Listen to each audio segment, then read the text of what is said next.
Marcello from Team JrbJobber. I just won the regional in Rome, going undefeated with Pendulum. It was quite a surprise for me as well, because I didn't have many cards prior to the event, especially Dangers and Engage, so I had to play something else. And I looked through my cards, I found some Pendulum cards, and I just put them together, and it's actually, it worked out great. I didn't lose a single game in the entire event, and it's quite a spicy deck list. I play 49 cards, which sounds crazy, but it's basically to fit Desires and to fit multiple 3-offs that conflict if you draw more than one. And it worked out great. There are some huge combos in the deck, and I'll show them to you in a moment. So for monsters, we have the Magician core. So of course, triple Wisdom Eye, triple Harmonizing. This is the best card in the deck. You usually send this with Electrum if you can't search it with Pendulum core. Because you need it for the combo. You need multiple level 7s for the combo, and this gives you access to it. Then Goffredo, it gets this back from the extra if you use it before, and is the best low scale in the deck. And then Chu and Chu of Poison and Fang. These are pretty bad, but I play multiple because of Pot of Desires and Pendulum Call. And finally the Shu level 7s, they're both really important for the level, and they have different purposes. This one especially is really good in control matchups, and they are needed, as I said, for the combo. And not sarcastically, this is one of the best cards in the deck. You usually summon it if you don't have Chronograph. You summon it often with Harmonizing, because you go into a level 7 Synchro that is crucial for the combo, which I will show you later.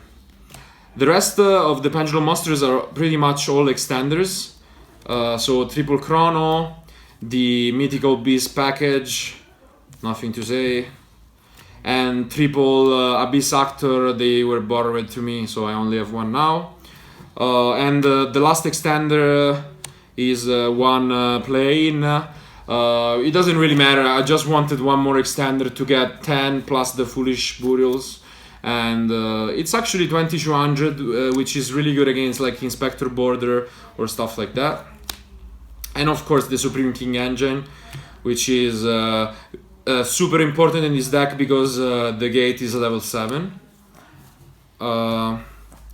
And to just add some spells, these are also extenders, of course. I play 3, and this is the reason why I play 49. You don't want to open more than this. And but seeing one is really good. It's probably the best extender in the deck. But Foolish Burial has another purpose. He can send the boots. I play the boots, of course, for the only target, which is the rank up spell. This is the key card of the deck. Getting 2 level 7s and then going for Rusty is the play you have. And I actually have multiple targets for this, which I will show you depending on the matchup. Finally, the last card, the spiciest card of the deck, which I think no one played in Pendulum before, is triple Sky Blaster.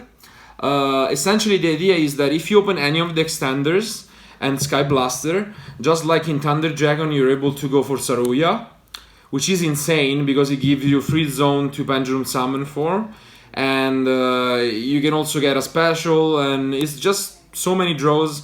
And that's also the reason why I'm able to play like triple Foolish and stuff like that, because you fix your hand with Saruya, and drawing multiple of these is not a problem because you have Pendulum Call, you have Allure Darkness, so you can pretty much, you never break, really. And the spells are all really good. It's triple Desire, triple Allure, triple Desire, and triple Pendulum Call, as straightforward as it gets.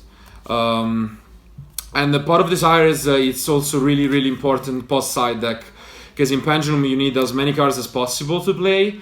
And when you side and you're gonna see I have a really good side deck, these are really important to have multiple cards. The extra deck is 15 different cards because you need them for different combos. These, unfortunately, it's at 1.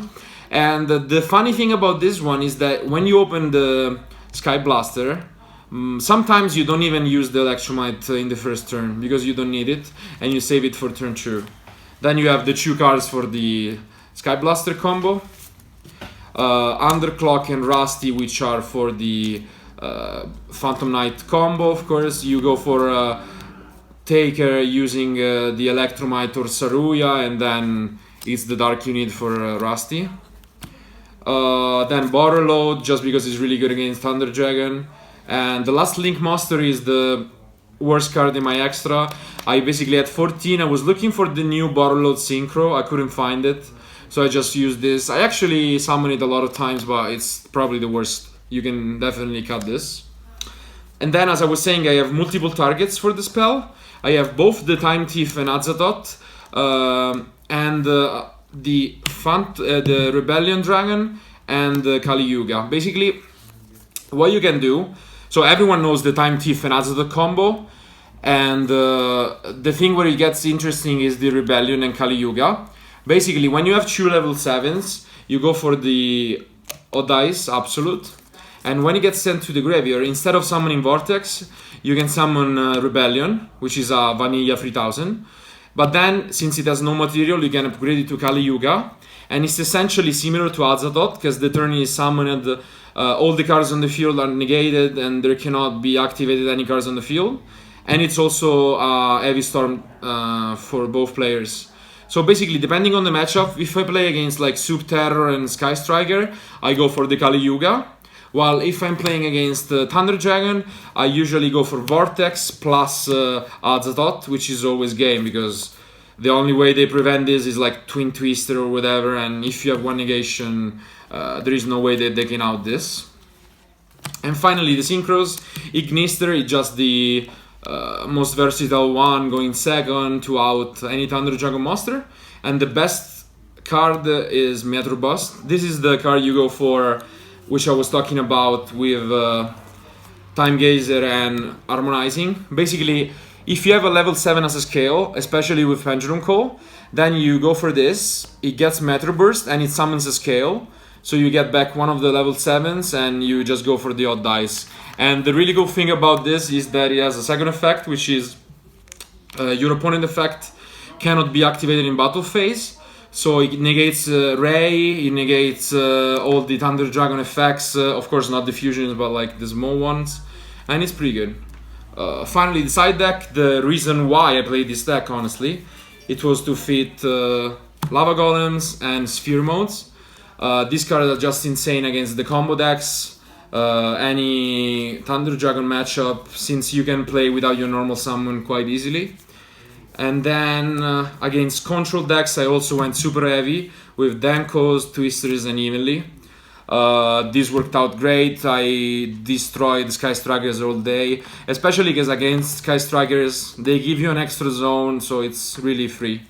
And yeah, that was it essentially for the deck profile. I think I honestly was surprised by the result. I suggest any of you guys that don't have dangers to try and build this deck. Is quite cheap compared to the other decks in the format, and it can compete. So yeah, I want to thank of course my team and my sponsor, JrbJobber. Check us out, check the other videos and our page on Facebook, and see you guys in YCS Düsseldorf.